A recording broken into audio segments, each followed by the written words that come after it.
For our continued reading of the Bible through the year 2024 from the English Standard Version of the Bible by Crossways Publishing, a division of Good News Publishing of Wheaton, Illinois. A reading of 2 Samuel chapters 22 through 24, followed by Psalm 64. 2 Samuel chapters 22 through 24. And David spoke to the Lord the words of this song on the day when the Lord delivered him from the hand of all his enemies and from the hand of Saul. He said, "The Lord is my rock and my fortress and my deliverer, my God, my rock in whom I take refuge, my shield and the horn of my salvation, my stronghold and my refuge, my Savior. You save me from violence. I call upon the Lord who is worthy to be praised, and I am saved from my enemies. The waves of death encompassed me, the torrents of destruction assailed me, the cords of Sheol entangled me, the snares of death confronted me. In my distress I called upon the Lord, to my God I called. From his temple he heard my voice, and my cry came to his ears. Then the earth reeled and rocked, the foundations of the heavens trembled and quaked because he was angry. Smoke went up from his nostrils, and devouring fire from his mouth. Glowing coals flamed forth from him. He bowed the heavens and came down. Thick darkness was under his feet. He rode on a cherub and flew. He was seen on the wings of the wind. He made darkness around him his canopy, thick clouds, a gathering of water. Out of the brightness before him coals of fire flamed forth. The Lord thundered from heaven, and the Most High uttered his voice. He sent out arrows and scattered them, lightning and routed them. Then the channels of the sea were seen, the foundations of the world were laid bare, at the rebuke of the Lord, at the blast of the breath of his nostrils. He sent from on high, he took me, he drew me out of many waters. He rescued me from my strong enemy, from those who hated me, for they were too mighty for me. They confronted me in the day of my calamity, but the Lord was my support. He brought me out into a broad place. He rescued me because he delighted in me. The Lord dealt with me according to my righteousness, according to the cleanness of my hands he rewarded me. For I have kept the ways of the Lord, and have not wickedly departed from my God. For all his rules were before me, and from his statutes I did not turn aside. I was blameless before him, and I kept myself from guilt. And the Lord has rewarded me according to my righteousness, according to my cleanness in his sight. With the merciful you show yourself merciful. With the blameless man you show yourself blameless. With the purified you deal purely. And with the crooked you make yourself seem tortuous. You save a humble people, but your eyes are on the haughty to bring them down. For you are my lamp, O Lord, and my God lightens my darkness.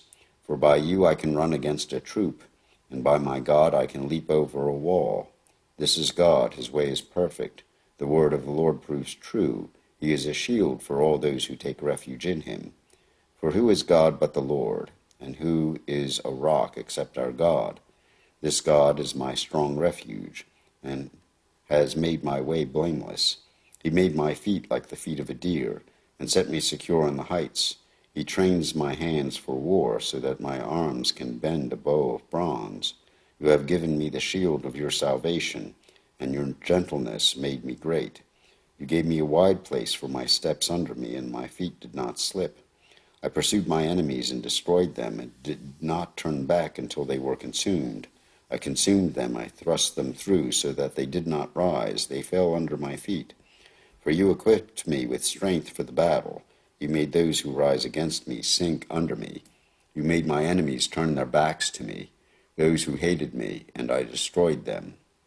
They looked, but there was none to save. They cried to the Lord, but he did not answer them. I beat them fine as dust of the earth. I crushed them and stamped them down like the mire of the streets. You delivered me from the strife with my people. You kept me as the head of the nations. People whom I had not known served me. Foreigners came cringing to me. As soon as they heard of me, they obeyed me. Foreigners lost heart and came trembling out of their fortresses. The Lord lives, and blessed be my rock, and exalted be my God, the rock of my salvation. The God who gave me vengeance and brought down peoples under me. who brought me out from my enemies. You exalted me above those who rose against me. You delivered me from men of violence. For this I will praise you, O Lord, among the nations, and sing praises to your name. Great salvation he brings to his king, and shows steadfast love to his anointed, to David and his offspring forever. Now these are the last words of David, the oracle of David, the son of Jesse, the oracle of the man who is raised on high, the anointed of the God of Jacob, the sweetest psalmist of Israel. The Spirit of the Lord speaks by me. His word is on my tongue. The God of Israel has spoken. The rock of Israel has said to me, when one rules justly over men, ruling in the fear of God, he dawns on them like the morning light, like the sun shining forth on a cloudless morning, like rain that makes the grass to sprout from the earth. For does not my house stand so with God? For he has made with me an everlasting covenant, ordered in all things and secure. For he will not cause to prosper all my help, for will he not cause to prosper all my help and my desire? But worthless men are like thorns that are thrown away, for they cannot be taken with the hand. But the man who touches them arms himself with iron and the shaft of a spear, and they are utterly consumed with fire.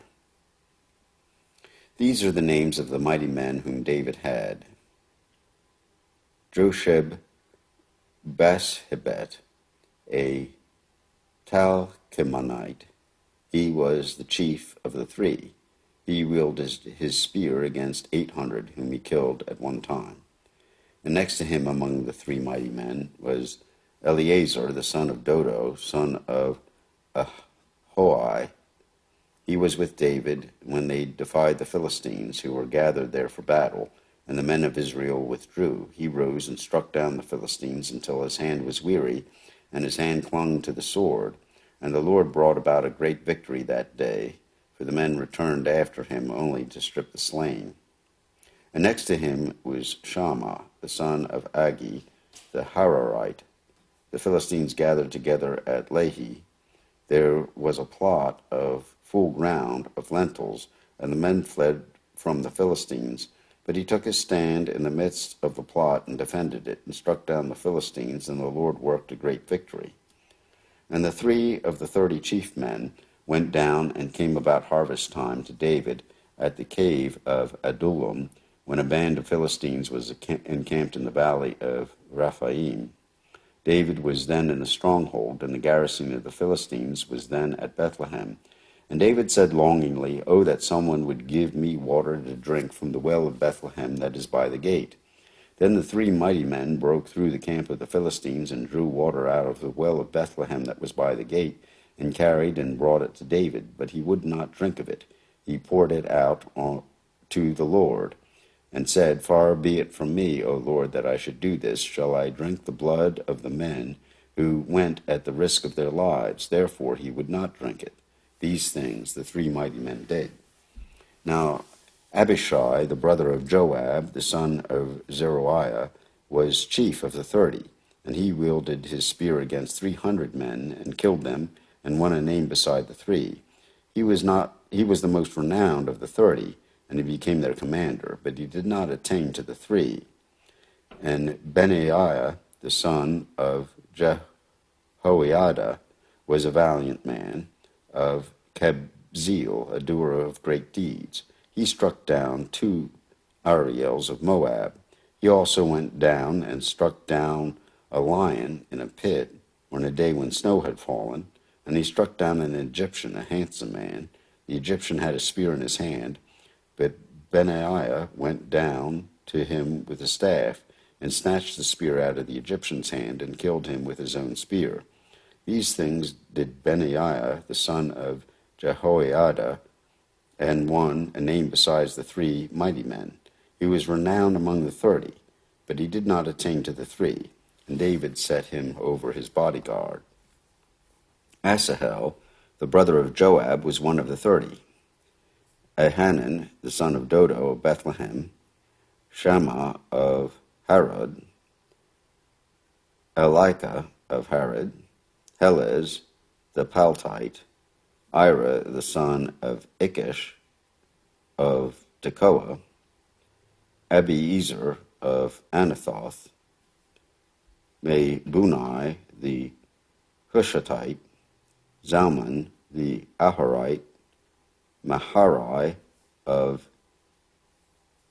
Netophah, Haleb son of Bana of Netophah, Ittai the son of Ribai of Gibeah of the people of Benjamin, Benaiah of Pirathon, Hiddai of the brooks of Gaash, Abi Albon the Arbathite, Azmaveth of Baharim, Eliabah the Shaalbonite, the sons of Jashan, Jonathan, Shammah the Harahite,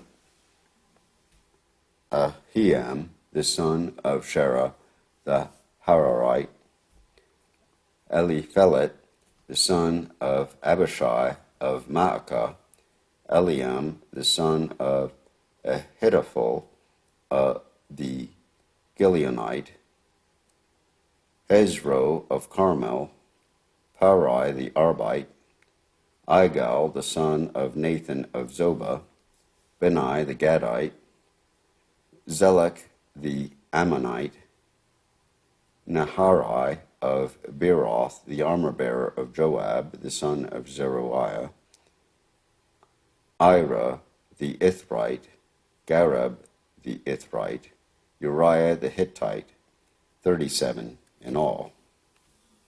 Again the anger of the Lord was kindled against Israel, and he incited David against them, saying, Go number Israel and Judah. So the king said to Joab, the commander of the army who was with him, Go through all the tribes of Israel from Dan to Beersheba, and number the people, that I may know the number of the people. But Joab said to the king, May the Lord your God add to the people 100 times as many as they are, while the eyes of my lord the king still see it. But why does my lord the king delight in this thing? But the king's word prevailed against Joab and the commanders of the army. So Joab and the commanders of the army went out from the presence of the king to number the people of Israel. They crossed the Jordan and began from Aroer, and from the city that is in the middle of the valley toward Gad, and on to Jezer. Then they came to Gilead and to Kadesh in the land of the Hittites, and they came to Dan, and from Dan they went around to Sidon. And they came to the fortress of Tyre, and to all the cities of the Hivites, the Canaanites, and they went to the Negev of Judah at Beersheba. So when they had gone through all the land, they came to Jerusalem at the end of 9 months and 20 days, and Joab gave the sum of the numbering of the people to the king. In Israel there were 800,000 valiant men who drew the sword, and the men of Judah were 500,000. But David's heart struck him after he had numbered the people, and David said to the Lord, I have sinned greatly in what I have done. But now, O Lord, please take away the iniquity of your servant, for I have done very foolishly. And when David arose in the morning, the word of the Lord came to the prophet Gad, David's seer, saying, Go and say to David, Thus says the Lord, 3 things I offer you. Choose one of them, that I may do it to you. So Gad came to David and told him and said to him, Shall 3 years of famine come to you in your land? Or will you flee 3 months before your foes while they pursue you? Or shall there be 3 days' pestilence in your land? Now consider and decide what answer I shall return to him who sent me. Then David said to Gad, I am in great distress. Let us fall into the hand of the Lord, for his mercy is great, but let me not fall into the hand of man. So the Lord sent a pestilence on Israel from the morning until the appointed time, and there died of the people from Dan to Beersheba 70,000 men. And when the angel stretched out his hand to Jerusalem to destroy it, the Lord relented from the calamity and said to the angel who was working destruction among the people, It is enough, now stay your hand. And the angel of the Lord was by the threshing floor of Araunah the Jebusite. Then David spoke to the Lord when he saw the angel who was striking the people, and said, Behold, I have sinned, and I have done wickedly. But these sheep, what have they done? Please let your hand be against me and against my father's house. And Gad came that day to David and said to him, Go up, raise an altar to the Lord on the threshing floor of Araunah the Jebusite. So David went up at Gad's word, and the Lord as the Lord commanded. And when Araunah looked down, he saw the king and his servants coming toward him. And Araunah went out and paid homage to the king with his face to the ground. And Araunah said, Why has my lord the king come to his servant? David said, To buy the threshing floor from you, in order to build an altar to the Lord, that the plague may be averted from the people. Then Araunah said to David, Let my lord the king take and offer up what seems good to him. Here are the oxen for the burnt offering, and the threshing sledges, and the yokes of the oxen for the wood. All this, O king, Araunah gives to the king. And Araunah said to the king, May the Lord your God accept you. But the king said to Araunah, No, but I will buy it from you for a price. I will not offer burnt offerings to the Lord my God that cost me nothing. So David bought the threshing floor and the oxen for 50 shekels of silver, and David built there an altar to the Lord and offered burnt offerings and peace offerings. So the Lord responded to the plea for the land, and the plague was averted from Israel. Here ends 2 Samuel chapters 22 through 24, and the ending of the book of 2 Samuel. Psalm 64. Hear my voice, O God, in my complaint. Preserve my life from dread of the enemy. Hide me from the secret plots of the wicked, from the throng of evildoers, who whet their tongues like swords, who aim bitter words like arrows, shooting from ambush at the blameless, shooting at him suddenly and without fear. They hold fast to their evil purpose. They talk of laying snares secretly, thinking, Who can see them? They search out injustice, saying, We have accomplished a diligent search, for the inward mind and heart of a man are deep. But God shoots his arrows at them. They are wounded suddenly. They are brought to ruin, with their own tongues turned against them. All who see them will wag their heads. Then all mankind fears. They tell what God has brought about, and ponder what he has done. Let the righteous one rejoice in the Lord and take refuge in him. Let all the upright in heart exult. Here ends Psalm 64, and this reading of this psalm and of 2 Samuel in the English Standard Version of the Bible by Crossways Publishing, a division of Good News Publishing of Wheaton, Illinois.